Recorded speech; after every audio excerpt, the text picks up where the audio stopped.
Assalamualaikum warahmatullahi wabarakatuh. Hai, semangat pagi teman-teman semua. Kali ini kita akan masuk lagi di materi statistik, yaitu materi ukuran gejala pusat. Selamat belajar. Salah satu jenis gejala pusat yang sering digunakan adalah rata-rata hitung atau mean, yaitu sebuah nilai atau angka yang representatif atau dapat mewakili sekumpulan nilai yang dihadapi. Nilai rata-rata atau ukuran rata-rata yang berupa angka tersebut pada umumnya mempunyai kecenderungan untuk berada di sekitar titik pusat penyebaran angka tersebut. Nah, itu yang dimaksud dengan ukuran gejala pusat, yaitu cenderung berada di titik pusat penyebaran angka yang ada. Nah, ada 5 macam ukuran rata-rata yang sering digunakan. Yang pertama itu rata-rata hitung atau biasa dalam matematika itu disebut mean. Nah, sering dilambangkan dengan X bar. Nah, itu X dan datar di atas itu disebut dengan X bar. Kalau dibaca dia X bar atau biasa disimbolkan dengan huruf M besar. Nah, yang kedua itu rata-rata pertengahan yang dikenal dengan istilah median atau suatu nilai yang membagi suatu distribusi ke dalam dua bagian yang sama besar. Selanjutnya yang ketiga adalah modus atau biasa juga disebutkan mod, yaitu sebuah nilai angka yang sering timbul atau muncul atau memiliki frekuensi terbanyak dalam suatu distribusi. Nah, yang keempat adalah rata-rata ukur atau geometric mean, yaitu hasil perkalian bilangan tersebut diakar pangkatkan dengan bilangan itu sendiri. Dan yang terakhir itu rata-rata harmonik, merupakan nilai kebalikan dari rata-rata hitung. Nah, di sini harus kita garis besar bahwa dua macam rata-rata yang terakhir, yaitu rata-rata ukur dan rata-rata harmonik, itu jarang dilakukan. Maka penjelasan cukup memperkenalkan ketiga macam rata-rata yang ada, yaitu rata-rata hitung, rata-rata median, dan modus. Nah, yang pertama itu kita akan membahas tentang rata-rata hitung atau X bar data tunggal dengan frekuensinya 1. Nah, langkah-langkah untuk menghitung rata-rata kita bisa lihat di slide, yaitu dengan menggunakan formula atau rumus X bar sama dengan sigma XI dibagi dengan N, di mana X bar adalah rata-rata hitung yang akan dicari, di mana sigma XI adalah jumlah X atau jumlah nilai, dan N itu adalah banyaknya data. Nah, untuk lebih jelasnya kita lihat contoh di slide, yaitu hitunglah rata-rata dari tabel nilai mata pelajaran matematika di bawah ini. Nah, di situ ada tabel siswa, ada nilainya serta frekuensinya. Jadi siswa Adi mendapatkan nilai X atau nilainya 57 dengan frekuensi 1. Begitupun Ani, Cida, sampai di Susi. Itu bisa dilihat semua ya, masing-masing nilai X-nya. Nah, cara menghitungnya itu pertama kita jumlahkan dulu semua nilai X. Kita jumlahkan dulu semua nilai X-nya. Maka 57 ditambah 58 ditambah 61 ditambah 63 sampai dengan 72 itu hasilnya 514. Nah, 514 itulah yang disebut dengan sigma XI. Jadi di sini kita harus ketahui bahwa sigma itu adalah penjumlahan.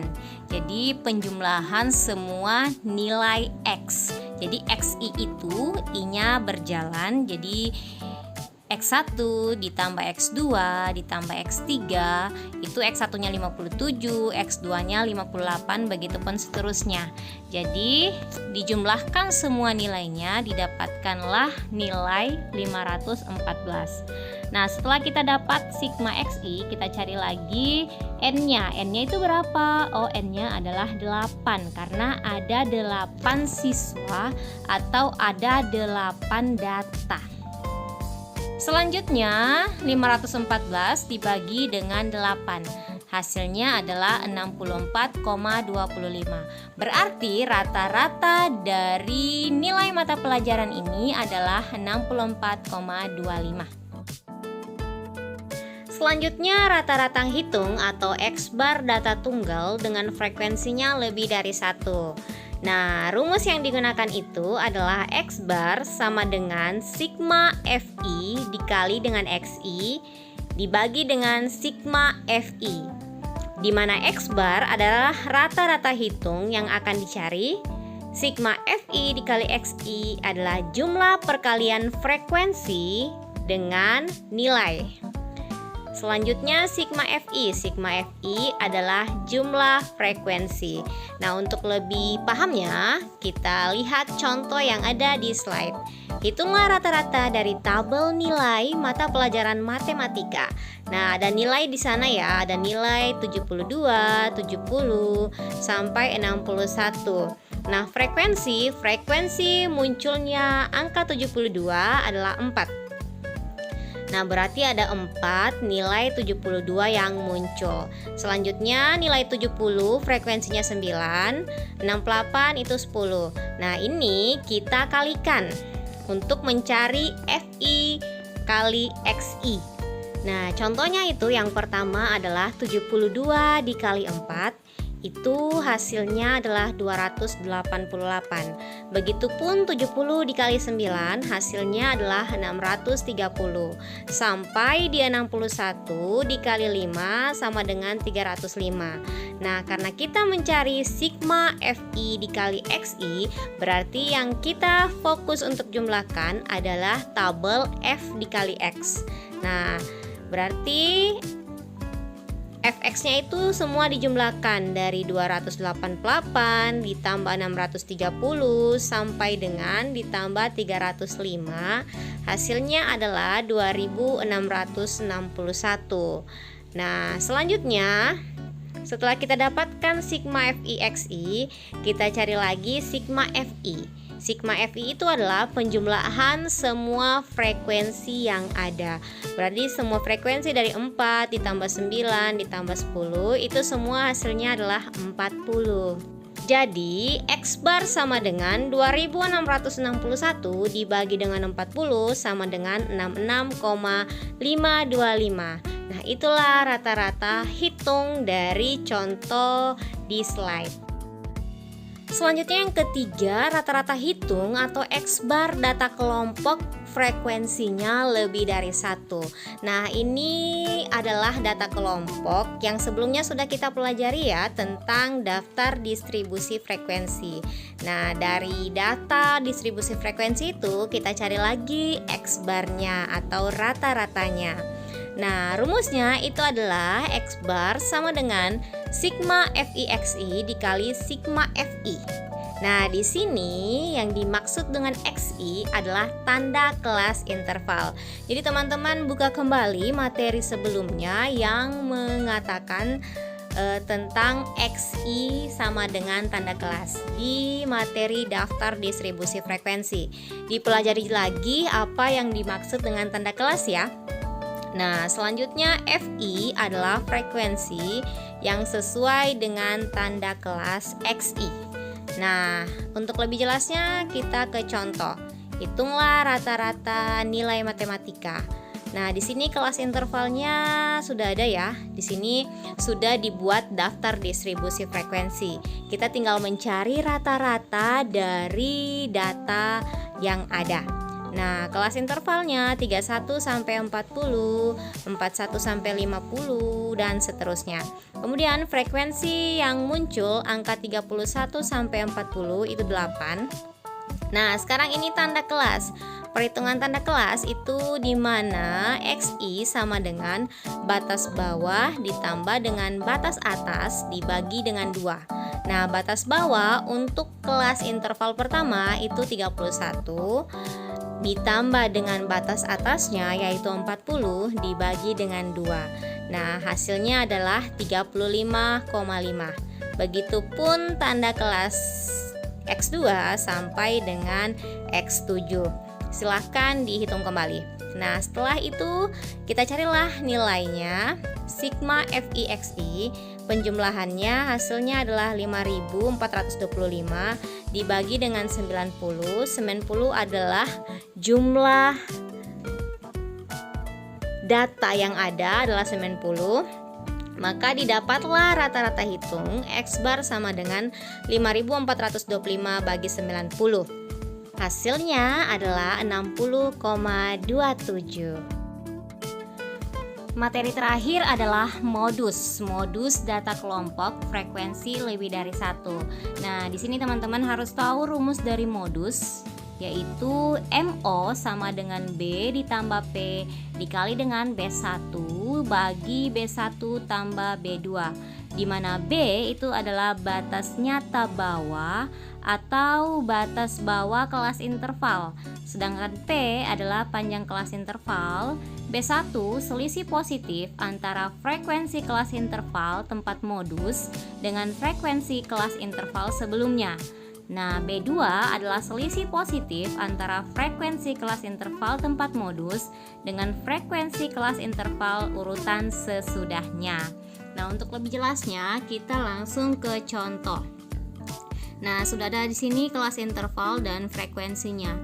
Nah, kita cari dulu modusnya.